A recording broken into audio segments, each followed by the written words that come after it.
As I've become a mother and I've started thinking a lot more about early childhood education and the stories we tell our children in order to kind of get them prepared to live in the world and to be young global citizens, I've thought a lot about just the power of storytelling. And so when I knew that Mattel was doing this partnership with the UN specifically around the Sustainable Development Goals, I thought that's really smart, because if we can use a popular character like Thomas and the entire, train friend community to teach kids about being responsible global citizens, that's the way to do it. That's the kind of storytelling that can actually change the way that they live their lives. And it actually has to start at a young age. If we raise an entire generation of people actually thinking in this way, it will change in a much more permanent way than adults later on feeling some sort of obligatory kind of a sense of guilt and then trying to do things in small ways. And if you raise a child who's never not recycled or never not thought about global poverty, that's something that will actually change and move the needle.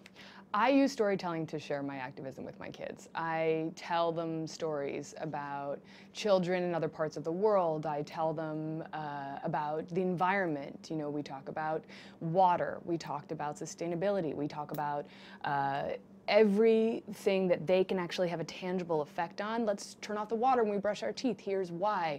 If you don't tell them that early, they have a hard time conceptualizing the idea that there aren't limitless resources. I tell them about how they're lucky to go to school because so many kids in the world can't go to school. So when there's the sort of inevitable, I don't want to go to school, I'm like, let's talk about how lucky you are to go to school. We talk about books and how we have to take care of books because not every child has access to books.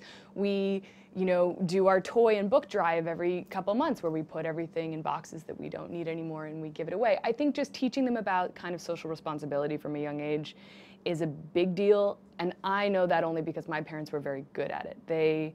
My parents were investigative journalists my entire childhood. They were covering famines in Somalia and wars in South America and the Middle East. And so they didn't shy away from really illustrating how lucky we all were. And we learned about the concept of the life lottery and how there's no difference between two humans except circumstance. And you're born into that completely by luck. So by telling us that from really age 2, 3, 4, we grew up with a real sense of responsibility that my purpose on this earth was to leave it better for the next generation. And if we can offer all kids that perspective, things will change. But we can't wait until they're adults. And you see how hard it is for adults to change their patterns. I think the other thing is that with technology nowadays, you can really connect kids in different countries and different cultures in a much easier way. I had a pen pal in South Africa when I was a kid, and that was like mind-blowing. It was like she was on another planet. I used to send her blue nail polish because she couldn't get it there, and that was exciting.